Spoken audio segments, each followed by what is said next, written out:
Don't miss Marcia Campbell, North America's trucking sweetheart, Thursdays at 6 p.m. on TNCRadio.LIVE.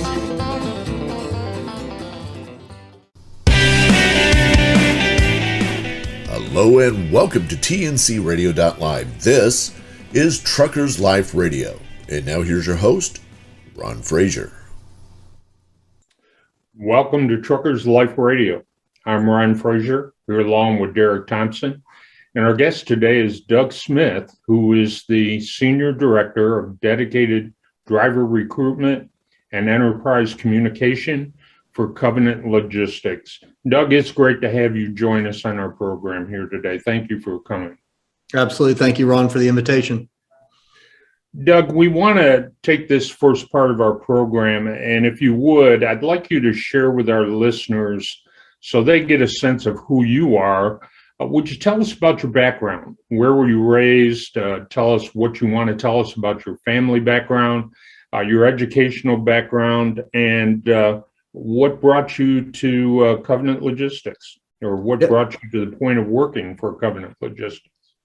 Sure. So I grew up, I'll say that I had a fairly blessed upbringing. I had wonderful parents, still have wonderful parents, and but I was not the kid that really took advantage of that. I was kind of the defiant child. But I grew up north of Atlanta in Marietta, Georgia, and I grew up in the church and surrounded by it. I grew up in the Methodist church and kind of checked all the boxes. Was part of the student, the youth program, and did retreats and camps and so on, and I had an experience when I was 15 years old. I had a pretty severe traumatic accident, and it was one where that was the first time I really began to question, like, what am I doing? Why was I saved? I had hit a boathouse on a wave runner face first, and had severe facial trauma and some brain injury, and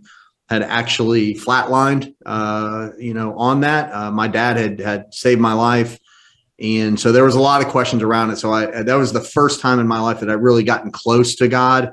However, as things progressed as a late teens and into college, I tended to just be very, very complacent in my walk. When college came, I went to Samford University in Birmingham, Alabama, and got a degree in history with a minor in political science. And from there, I jumped straight into the restaurant business. And so I lived the life of a restaurateur of, we'll just say, excess and vices, and really kind of spent, exhausted every avenue of friendships, family. I had married right out of college, and I had kind of thrown that marriage away within the first couple of years, and so was divorced, and then spent the next 10 years kind of working in the restaurant business, and just not it was really living for myself and what was the next moment, and being able to explore the different variety of friendships and what I thought were, friendships, and having a lot of relationships and things, but they were all very, very shallow.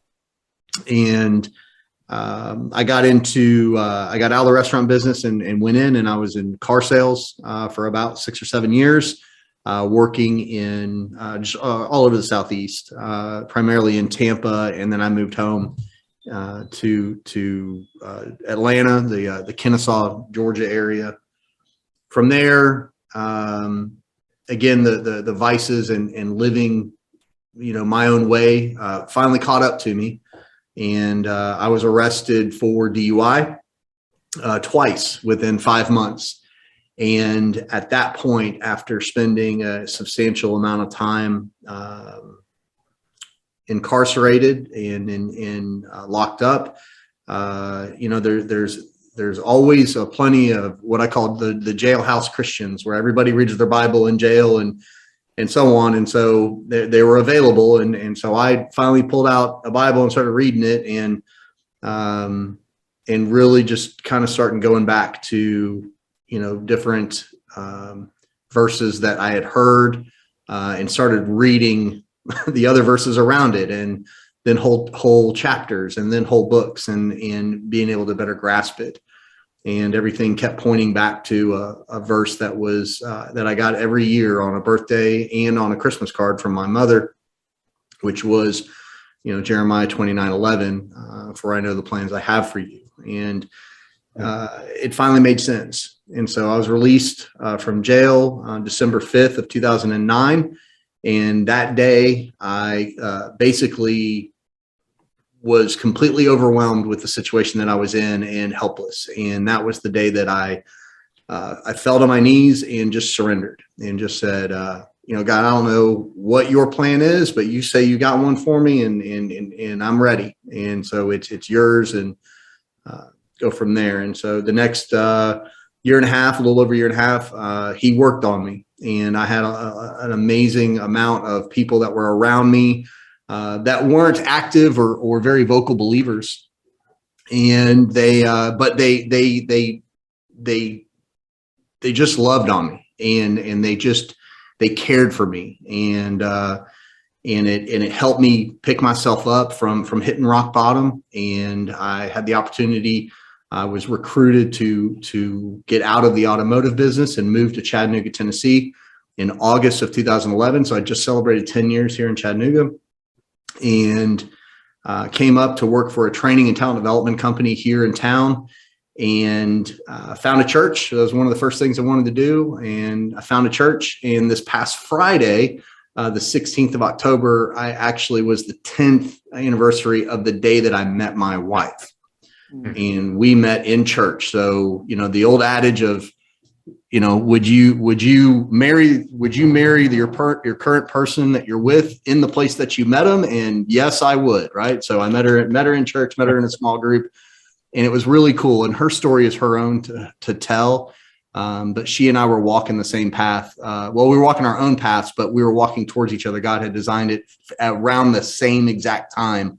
That December of 2009, he started working on her the same time he was working on me, and we were, 150 miles away from each other. And he lined it all up, and I worked with that training company for a little while, and then I went to work for an insurance company here in town. And a friend of mine that I knew that worked at Covenant, he approached me in March of 2017 and said, "Hey, we want to build a training department for our non-driving team members, our non-driving team employees, our corporate, our shop folks, and we would you be interested in coming aboard?" And while I was happy where I was, I did help him kind of lay the foundation. And I said, no, I'm good where I'm at. Throughout the process took about 3 or 4 months, and the seasons changed, and God began to work in me and kind of pulling on me, saying, "Hey, I've got this plan for you. Remember, and we, this is a really good opportunity." And so seasons changed at the employer that I was at, and so I came on board with Covenant in July of 2017.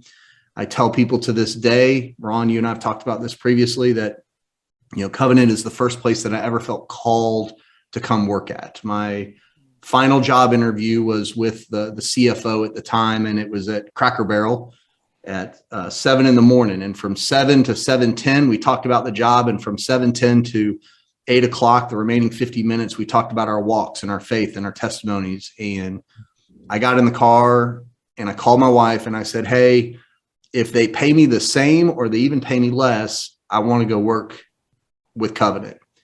And it's been a true blessing to come to Covenant. I've been able to serve our team members and our employees in multiple roles, and be able to have Jesus talk a lot. And it's not ever forced. It's people asking questions, or just you're given the opportunity to share. And so that's a little bit of my background and how I got here. And if there's anything you want me to expand on, I'm happy to.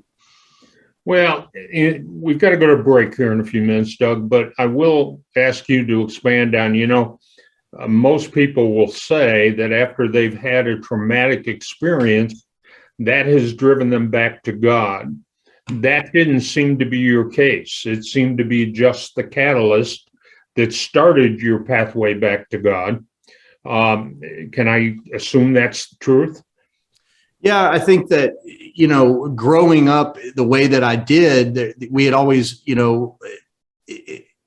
there's always, so I recently was reading something and the author stated there's the belief in, and then there's the belief that, right? I believe in the fact that this chair is designed to hold me, but until I actually go and sit in that chair, do I believe that it will hold me?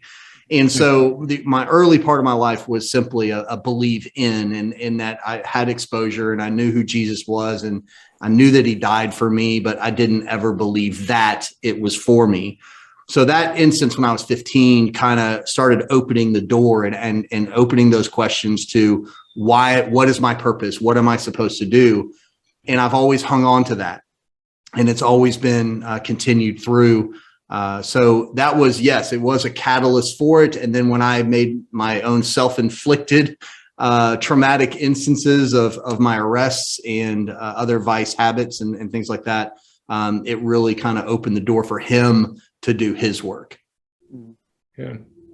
Well, Doug, when we come back, I want to pick up a little bit where you left off with covenant and how you got there and what you're doing now. But we need to go to break, so we'll do that at this time, and we'll pick it up in our next segment here in just a few minutes. You're listening to TNCRadio.LIVE. You're listening to the Truckers Life program, and we'll be back in a break. Being on the road can make you feel free, excited, and adventurous. It can also make you feel lonely and even depressed. So it's important for truckers, especially long-haul truck drivers, to bring items on the road to keep them entertained. Truckers have 10 hours off for a 24-hour day.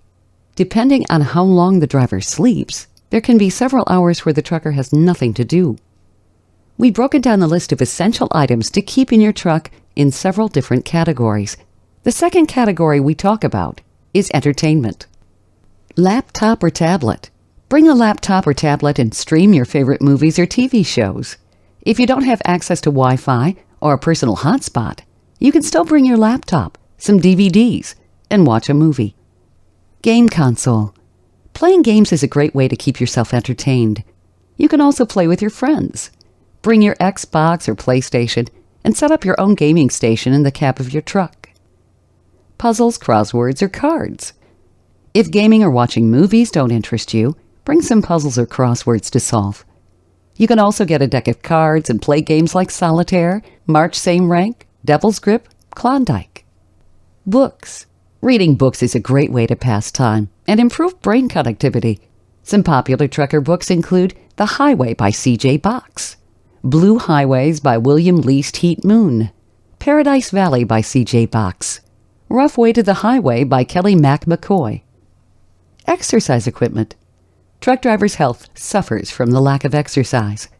Bringing exercise equipment on the road will keep you entertained and improve your overall well-being. There's several portable exercise equipment items you can store in the cab of your truck. They include dumbbells, resistance bands, kettlebells, and running shoes. Hey, rideshare drivers and gig economy workers, the host of TNCRadio.LIVE, the Rideshare Rodeo Podcast, and the Gig Economy Podcast come together for news, talk, music, stories, laughs, and more. We're live Fridays at 7 p.m. Eastern, 6 p.m. Central, right here on TNCRadio.LIVE. Welcome back to Truckers Life Radio with Ron Frazier, right here on TNCRadio.LIVE.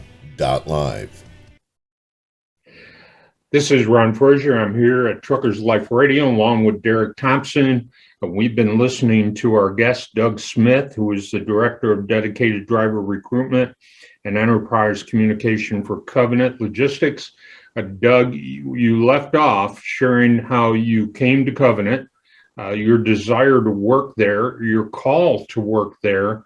I want you to expand on that a little bit. And if you would, what I'd like you to do is talk about the opportunities you have to share the gospel at Covenant and the Christian environment that exists there. Why do you think it exists? Because in most companies, A, you do not have that opportunity to share the gospel. And B, there isn't even a Christian culture or environment. What makes Covenant unique that way? The uniqueness fully stems from David and Jacqueline Parker, and the bond, the covenant, which is where the company received its name in 1986, that David made, with God, and saying, whatever you want me to do, I'm going to do it for you, and I will always point to you. And that was the kind of the agreement, the deal that he made. And so he had walked away from a different opportunity with some family, and he said, I'm going to go out on my own, and I'm going to start Covenant. And so at 28 years old, he had 2 kids at home and new parents, and he put everything he had into this company. And the fabric of Covenant, it is that foundational belief in Jesus Christ as our Lord and Savior. And we are not perfect, obviously. I mean, no one is perfect. No organization is perfect. We fail every day. We mess up every day. But we do feel that doing the right thing and being able to show love where others may not gives us a better opportunity to live the gospel out.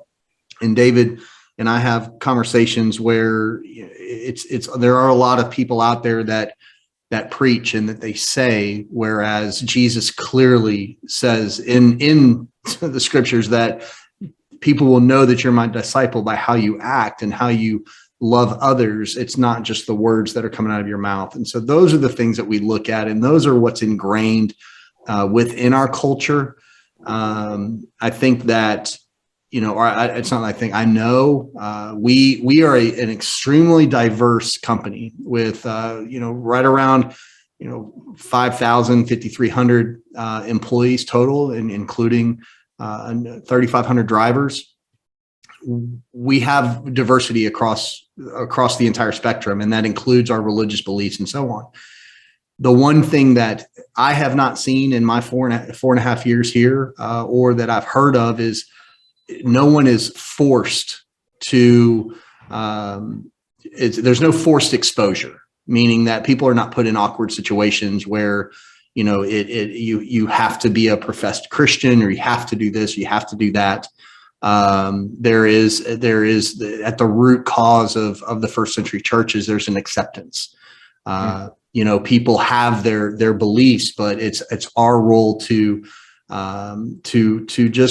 accept people for who they are.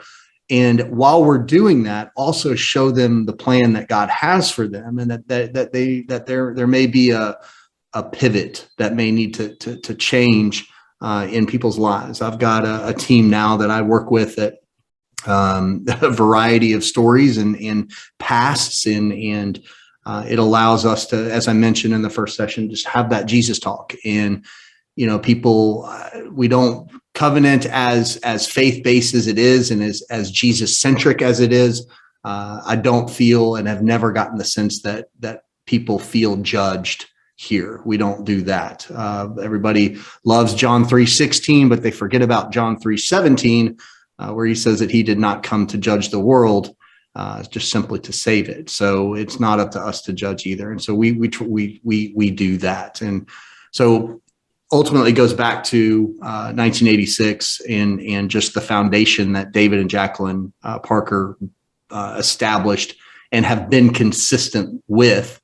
And that, we open and close manager meetings. We have monthly manager meetings with probably close to 300 attendees. And we open and close those with prayer. We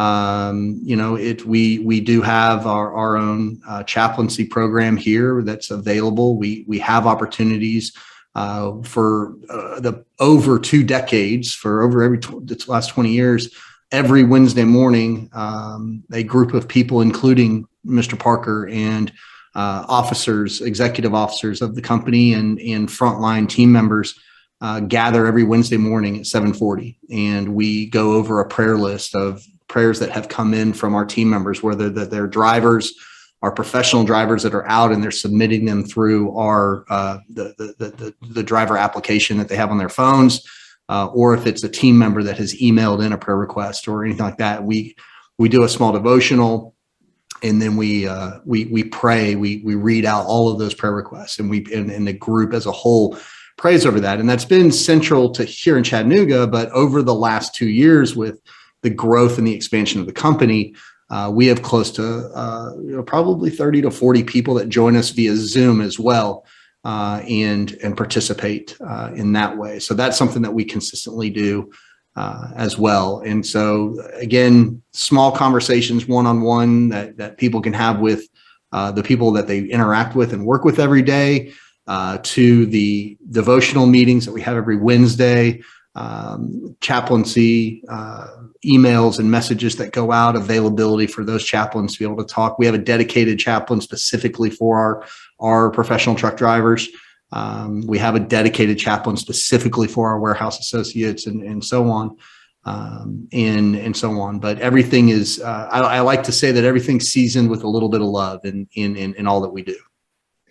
Doug, you talked about the idea that your company is a faith-based company, and that being such, how does it approach things like, and I know Derek will want to talk a little about this for the next few minutes, but how does it deal with things like the human trafficking issue or the addiction issue or some of the other issues going on in the trucking community today, not only with the professional driver, but with their families as well? Absolutely. So, human trafficking is one of the biggest challenges and one of the biggest battles that the trucking industry has, and it's very, very relevant here in Chattanooga at the cross section of I-75 and 24. So, coming out of Georgia and then splitting off and either going up towards Knoxville or heading out towards Nashville, and then you've got I-65 that's right down the street to go down to Alabama and then up through Nashville that way as well. So we're in a major area, and so we do communicate regularly. We do offer education, and there's always an opportunity to do better. But we do offer literature. We do have available education around the signs to look for, what to look for. I will say that I have heard stories and have met some of our professional drivers that have, we'll just say, successfully intervened in trafficking situations. And, so that is something that we are aware of. It is something that we do consult and advise with our professional drivers through our fleet and driver manager programs and those teams, as well as our safety specialists that are communicating that as well. Yeah, Doug, that is really exciting. And I want to go back to something you said actually in the first segment, and I think this would relate to the heart and concern you guys have, not just for your employees, but also just in your communities where you're working. And that is that you said when you were during the interview that you had, it was 10 minutes about the job and 50 minutes about personal life and faith life and walk.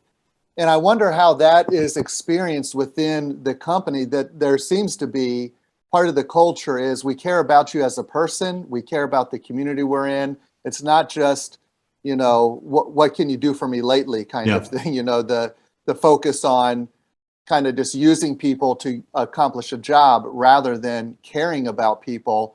How does that impact you? And also, again, thinking about these greater concerns in the world like human trafficking and people struggling with addiction. Can you speak to that a little more? Yeah. So my current role, I am the senior director for our dedicated driver recruiting team. And so one of the things that I've spoken when I moved into this chair and was given the blessing, the opportunity to do this, is I shared with our team. I said, everybody just needs to stop being recruiters. They need to step into the role of being a problem solver. You're not going to talk to anybody on the phone that doesn't have a problem and that they're looking for a better solution. So we need to be solution oriented, but you also have to understand that you're having a conversation with a driver, but you're actually trying to recruit an entire family, because so we do have to talk about that. We talk about our benefits. We talk about different programs that we have in place that are set up for, we've got an employee assistance program, an EAP, that is at no cost to any of our professional drivers that can help with addiction or counseling or any of those things. We've also partnered with First Things First here in town and have been able to set up ministry programs and being able to create resources. So we do look at the holistic environment that our drivers are in, not just while they're driving and them as a person, but really is what can we also do for the family? And what can we do? Because we do understand that being separated and having that separation can be a catalyst for what do I need to do to substitute for that relationship? What can I do to fill that void while I'm gone? So that leads to these other vices and addictions and so on. So what can we do to kind of help that home life as well? That's great, Doug. Hey, we need to go to break, but we want to remind our listeners you can reach us at Truckers Life at TNCRadio.LIVE. That's Truckers Life at TNCRadio.LIVE. You are listening to Truckers Life Radio on TNCRadio.LIVE, and we will be back after this break. The infoblog on TNCRadio.LIVE is brought to you by the Truckers Network at app.thetruckersnetwork.net. A truck driver's guide to balancing work and home life. Truck driving's hard and demanding work. Becoming a truck driver means spending many hours and days on the road. You'll sacrifice a lot for your trucking career. For many long-haul truck drivers, it's hard to separate life at work from life at home. Learning how to have a balance between home life and work life is essential if you want to have a long-lasting career in trucking. Check out our guide to balancing work and home life for truck drivers. Get enough sleep. Getting the recommended amount of sleep each night is a rare thing for truckers. Although sleep may be difficult for truckers because of the uncomfortable way of living, it's essential to their well-being and safety. Start prioritizing sleep and make a sleep schedule. Set an alarm for a certain time and turn off all electronics and get your much-needed sleep. Not enough sleep can make life on the road miserable. Exercise often. Due to the many hours of sitting each day, truckers start to experience body pain and health issues. Not exercising and taking care of your health can cause a lot of problems in the long run. You could be out of a job and possibly out of work. Eat healthy. Having your truck stocked with healthy snacks and meals while you're on the road will help teach you how to have a healthy work-life balance. Start making it a habit to go to the grocery store before you head out on the road. Also, avoid eating at fast food restaurants and truck stops. Do not think about work when you're at home. Whether you love trucking or hate it, you've probably thought about your job while you're off the clock. It can be difficult to separate the two. Thinking about work too much while you're at home can make you anxious, sleep-deprived, and put you in a bad mood. Instead of worrying about work, try picking up a new hobby or exercising. Spending time with friends and family can also get your mind off things. Make time for family. It doesn't matter if you're on the road or at home. Make time for family. Make it a priority to talk to someone in your family once a day. It can be tough for truckers, especially OTR truckers, to maintain relationships with their family due to the trucking lifestyle. Keeping in contact with your loved ones will help life on the road be less lonely. For more information, be sure to check out the Truckers Network at app.thetruckersnetwork.net. Hello, everybody. This is Todd Dewey from Ice Road Truckers on the History Channel, and I love to listen to TNCRadio.LIVE.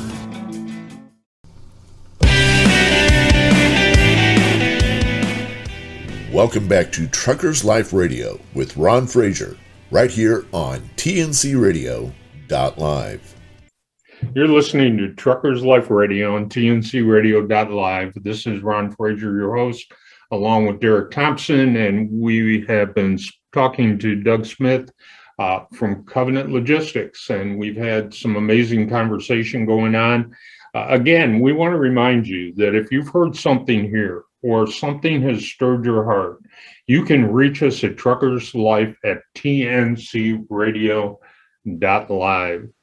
Doug, we're back, and we want to take a minute. I know that Covenant has been an important part of your life, but there's something else that has really got your heart, and that is the ministry work that takes place in Haiti that you are involved in.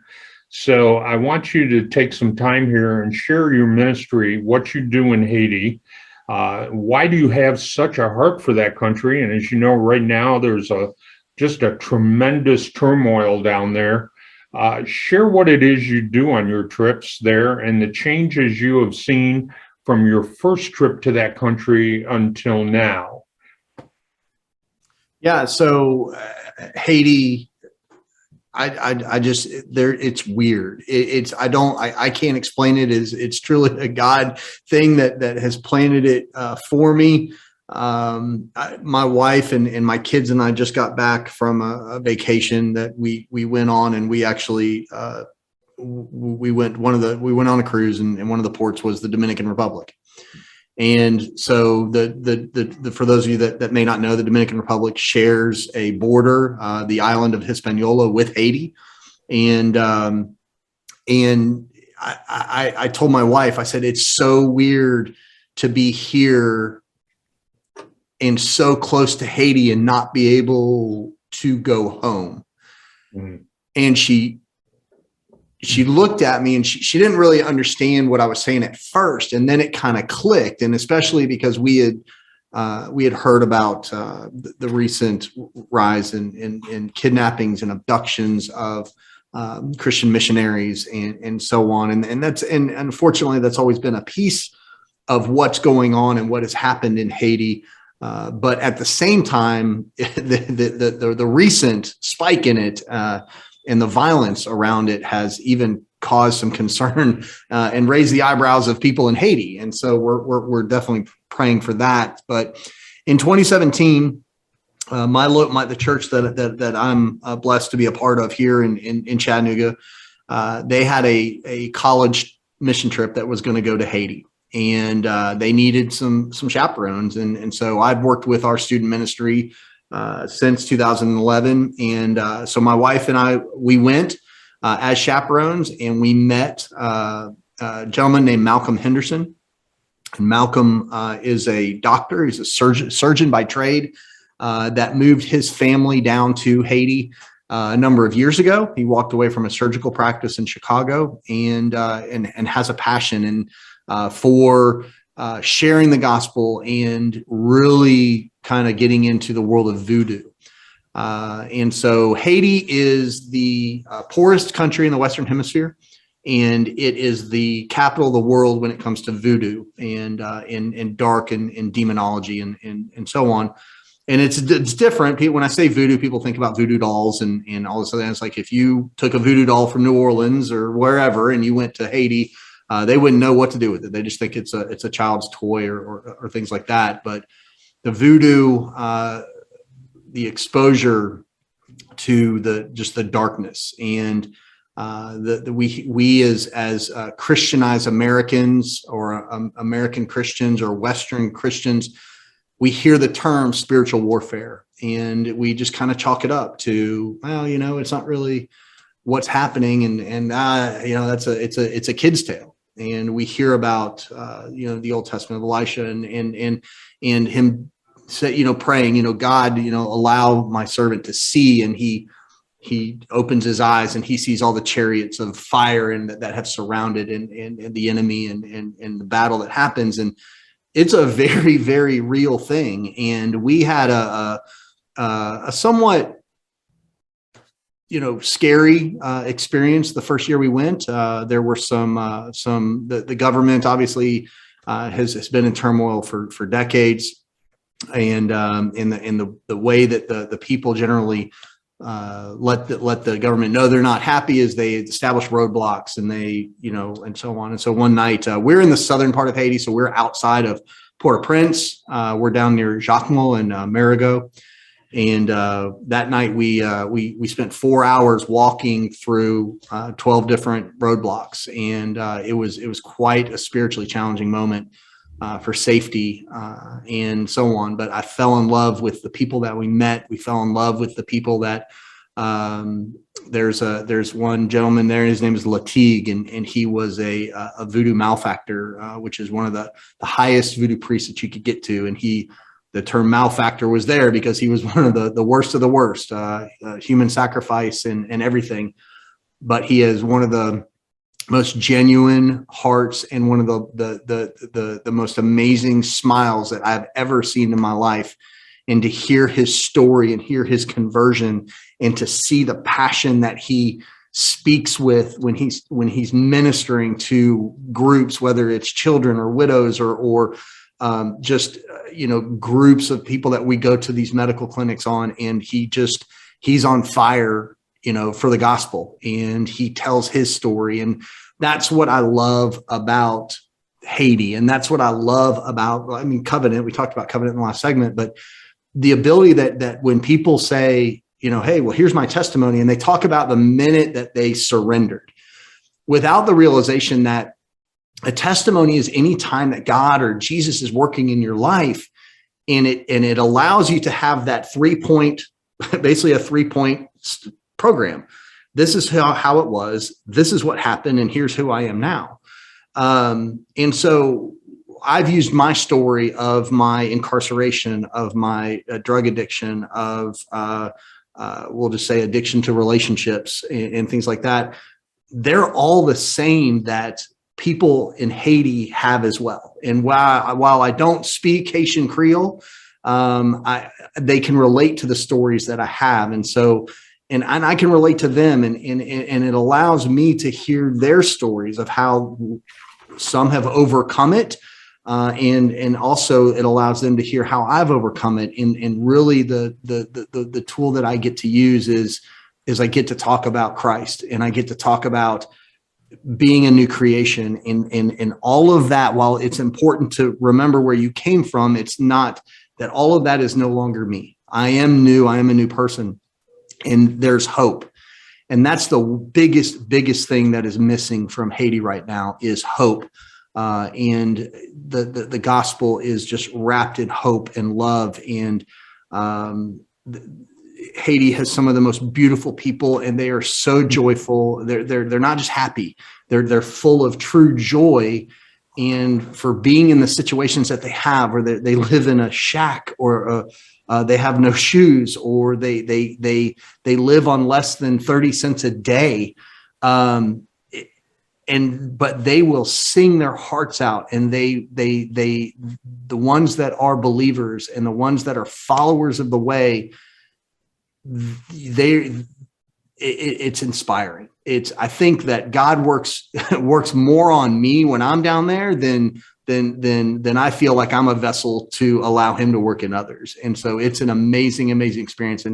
And Haiti kind of gets a bad rap. A lot of the things with Haiti it inflicts upon itself as a whole.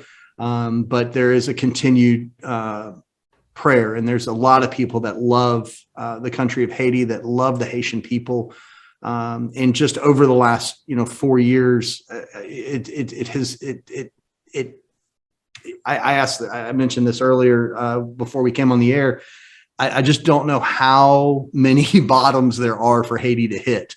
Earthquakes and political assassinations and riots and violence and kidnappings and it just, they've got to want to choose. And I think that anybody who's an American or a Western Christian, and if you think you've got it tough, or you really want exposure to spiritual warfare, demonology, and you want to see what living a faith-based life is like, I invite you to come to Haiti with me, and really see what it's about.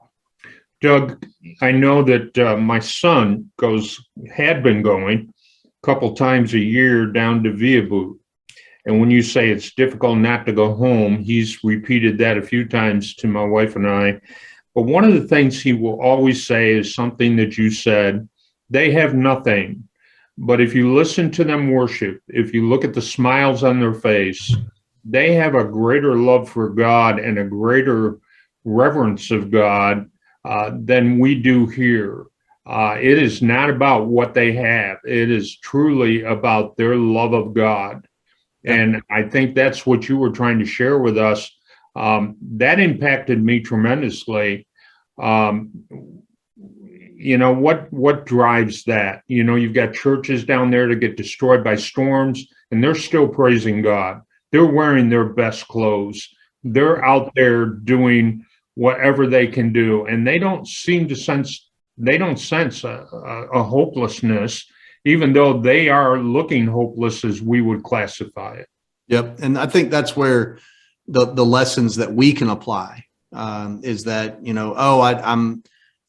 I was talking with a professional driver a couple of weeks ago, and he was frustrated. He wanted to change accounts. And so we were seeing what we could do to move, because he was tired of driving through Atlanta. And I said, but there's blessings in it. It allows you to slow down a little bit and spend a little bit of time. And he did that. So I use the stories about Haiti and what we have and the things that we consider challenges or inconvenience. We hear the cliches of, first world problems. Well, third world problems are serious. And we tend to, but in everything, we can be thankful. Well, Doug, we need to go to break. So we're going to do that now, and we'll pick some of this back up in our next session. You're listening to Truckers Life Radio, and we'll be right back after this break. This blog on TNCRadio.LIVE is brought to you by the Truckers Network at app.thetruckersnetwork.net. Quick and healthy meals for truckers. Life on the road can make it challenging for truckers to find a healthy meal. Truckers are on the go and sometimes on a strict time frame to get their loads delivered on time. Stopping at a truck stop for fast food sounds like the most convenient option. Although it may be more convenient, eating unhealthy gas station food can take a toll on one's health. Plus, it can be more expensive. Stopping at a grocery store and picking up healthy foods can benefit truckers in many ways. Eating healthy improves mood, health, and well-being. Consider investing in appliances like a cooler, slow cooker, lunchbox, or a microwave. This will make eating healthy on the road much easier. Breakfast. The most important meal of the day, especially for truckers. Eating a good breakfast helps keep your energy up. Oatmeal is a quick and easy healthy breakfast. You can make it in under 3 minutes, and it's easy to store in your cabin. Tip: adding some fresh fruits and nuts in your oatmeal can make it even more delicious. Yogurt makes a great breakfast. It's high in protein and can keep you full for a long time. Try adding some fruits, nuts, and honey. Toast and peanut butter. You'll need a toaster or a toaster oven for this one. Peanut butter contains high levels of protein, fiber, and healthy fats. It also gives you endless energy. Protein bars are the quickest breakfast option. It's safe to eat while driving. If you're in a hurry, protein bars will make a great breakfast. Lunch. It can be very tempting to pull over and stop at your favorite restaurant. Lunchtime's a great opportunity to make healthier choices. Some favorite healthy lunch meals are the bento box lunch with loads of healthy, clean foods. It's quick and easy, too. Burrito bowls are full of fresh veggies and just take 10 minutes to make. Ham sandwich, a classic, easy lunch. Chicken salad takes about 30 minutes to prepare, but it's well worth it. Serve it on lettuce or any type of bread you like. Dinner? This is where a slow cooker will definitely come in handy. Honey garlic chicken and veggies is the easiest one-pot recipe ever. Hardly takes any effort at all. Beef stew makes a great dinner. You can enjoy it all year round. Whole roasted chicken in your slow cooker's a recipe every trucker should try. It's delicious and can keep you fed for a couple of days. Ground beef and potatoes are amazing and will only take you about 15 minutes to prepare. This blog was brought to you by the Truckers Network at app.thetruckersnetwork.net.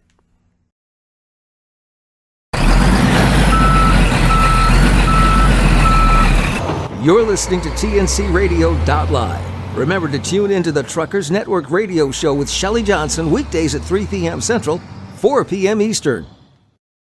I hope you enjoyed the show. Let us hear from you. Send email to truckerslife@TNCRadio.LIVE. Stay tuned. You're listening to Truckers Life Radio. This is Ron Fraser along with Derek Thompson, and we are talking to Doug Smith from Covenant Logistics. Doug, in this last segment that we have here, what I'd really love for you to do is share with our drivers and their families some words of wisdom. You see a lot of drivers, you see a lot of issues in their lives, their family struggles. What would you share with them as to how they can manage the trucking life and a home life as a Christian? Because, I know not only do you work for, but you have a pastor's heart. And so why don't you share with our listeners what you see and what they might be able to do to manage that lifestyle? Yeah. And you know what, I think I'll point to a driver that we have. I'll just use his first name. His name's Nick, and he has been with us. He's part of our 2 million mile, our 80 club, 2 million accident-free miles with us. He's been with us for 23 years, I want to say, and has been successfully married the entire time.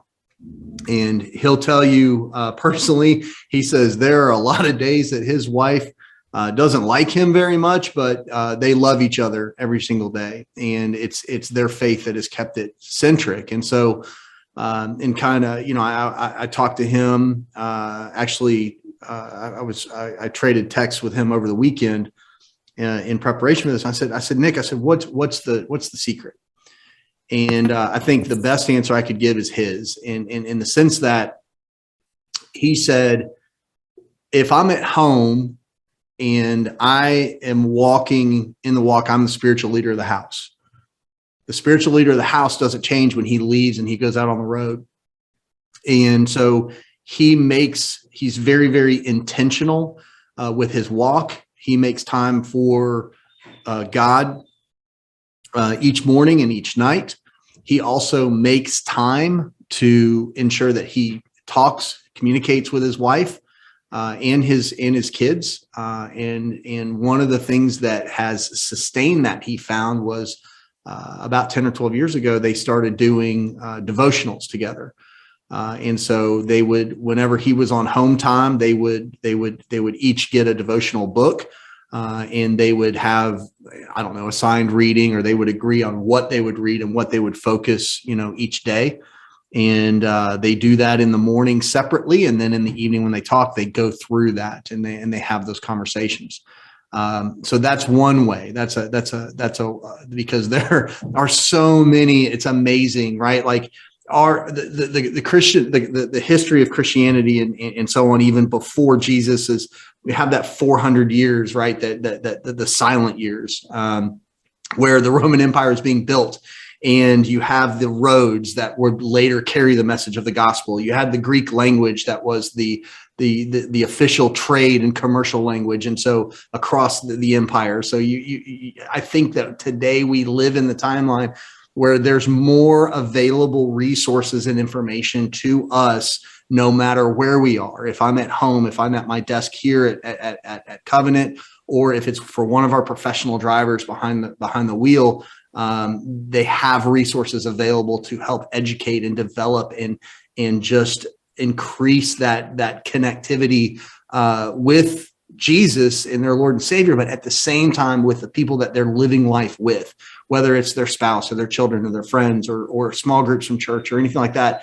These resources are out there. And so I think one way that we have been able to help our drivers with their spiritual walks is the available resources. And this network has resources that are available, and there's multiple organizations out there that have resources available, but it's not just about getting them. Right. For years, I had books and books and books that just sat on my shelf, never opened. It's a matter of using them.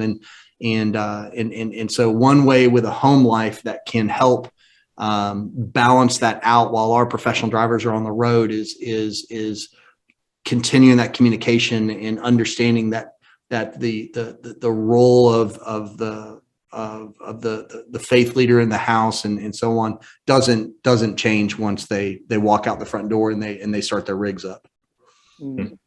Doug, yeah, thank you so much for sharing that. And I'm curious about something also related to marriage. We know what you shared earlier too is some of your earlier struggles with substance abuse, and kind of there's a lot that we could relate to in your story, and part of that is kind of the rebellious nature. We kind of know what we should do, or we grow up in a tradition, a faith tradition, and then we walk away from it, and we're like, I'm going to try it my way.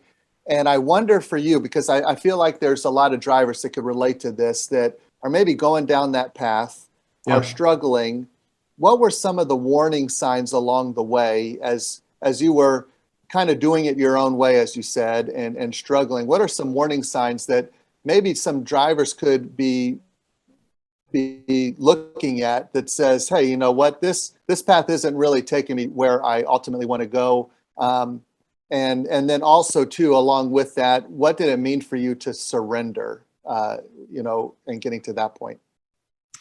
Yeah, some of the indications for me, I mean, were very apparent. I mean, obviously landing in jail for a sustained period of time. And obviously I was in jail long enough to go through a full withdrawal of a lot of things. Soft indicators were if I removed alcohol or drugs or sex or anything like that from the relationships that I had, what else did I have in common with those people?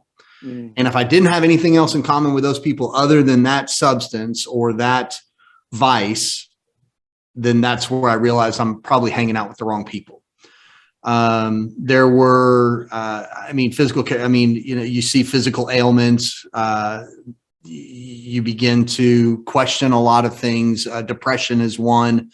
But it really comes down to that self-choice. I mean, you can't help someone who doesn't want to be helped. And I've lived my life that way. Well, I did for the first, 2/3 of my life.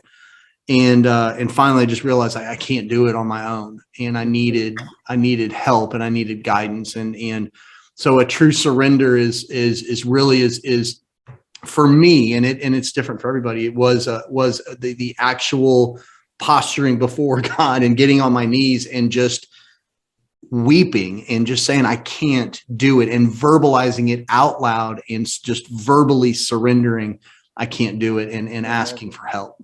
Yeah. That's powerful.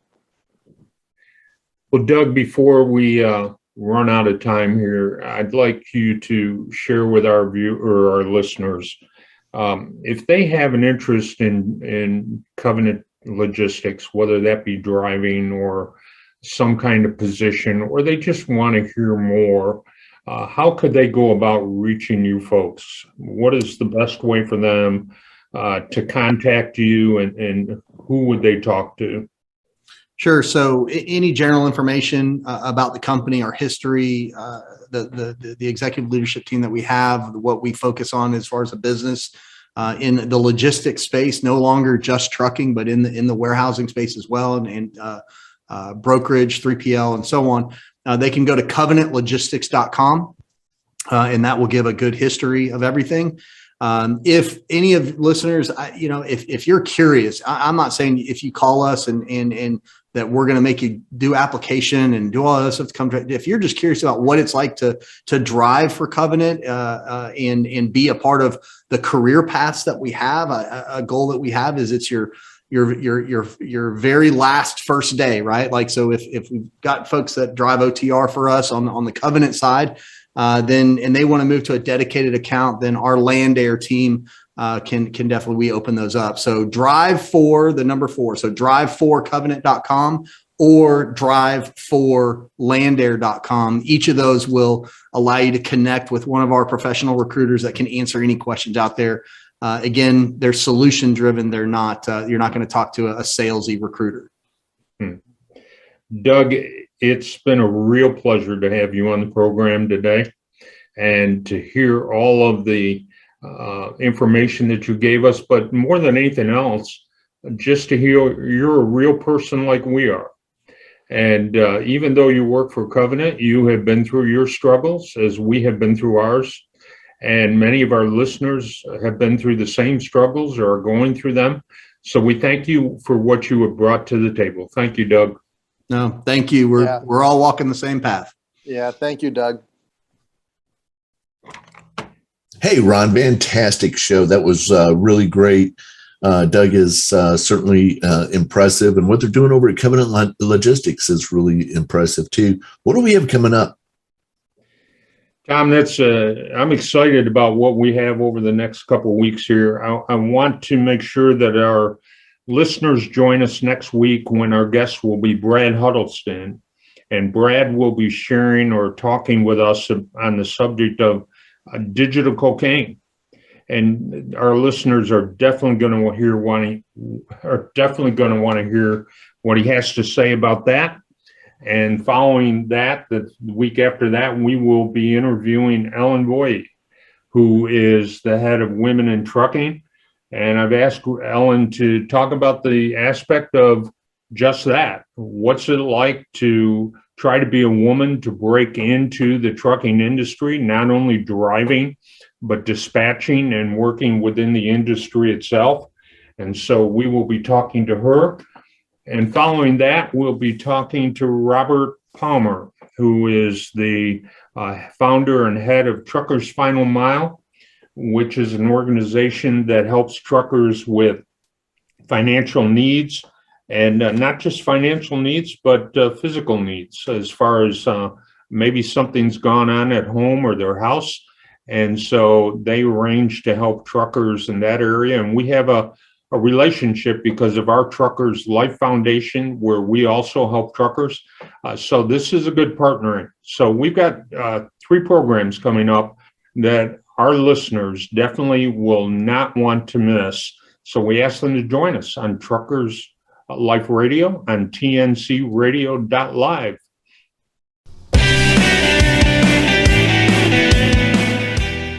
I hope you enjoyed the show. Let us hear from you. Send email to truckerslife@tncradio.live.